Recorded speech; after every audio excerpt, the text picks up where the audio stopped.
നീ എന്താണ് ആനയെ വിഴുങ്ങി ഇത്ര അനുമോദനം കിട്ടാൻ? ആനയെ വിഴുങ്ങിയതല്ല, ഇത് ഞാൻ അധ്വാനിച്ചുണ്ടാക്കിയതാ. ആഹാ, അധ്വാനിക്കിറക്കായോ നീ? അങ്ങാടിയിൽ നിന്ന് അരക്കിലോ അരിപ്പൊടി വാങ്ങാൻ അമ്മ പറഞ്ഞപ്പം അടുക്കളയിൽ ഇരുന്ന് അവലോസുണ്ട് അരച്ചു കൊടുത്തതല്ലേടാ നീ?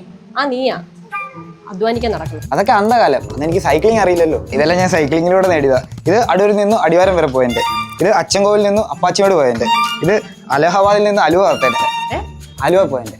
അപ്പൊ ഇതോ? ഇത് അങ്കമാലിയിൽ നിന്നും അംഗനവാടി വന്നതിന്റെ. അംഗനവാടിയോ? അതിന്റെ അപ്പുറത്താണല്ലോ ആക്രിക്കട. സൈക്കിളപ്പോഴത്തേന് ആക്രിയെ ആ പരിധി ഞാൻ പിന്നെ അവിടെ കൊടുത്തു. അപ്പൊ ഇനി എന്താ നിന്റെ അടുത്ത പരിപാടി? ഐപ്ലസോ? അത് ഞാൻ എവിടെയൊക്കെ കേട്ടിട്ടുണ്ടല്ലോ. ഐപ്ലസിനെ പറ്റി കേട്ടിട്ടില്ലേ?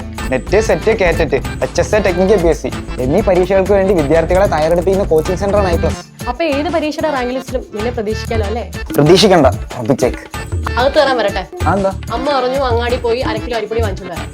അടുക്കളയിലെ അലമരിയിലേക്ക് നീ നോക്കണം.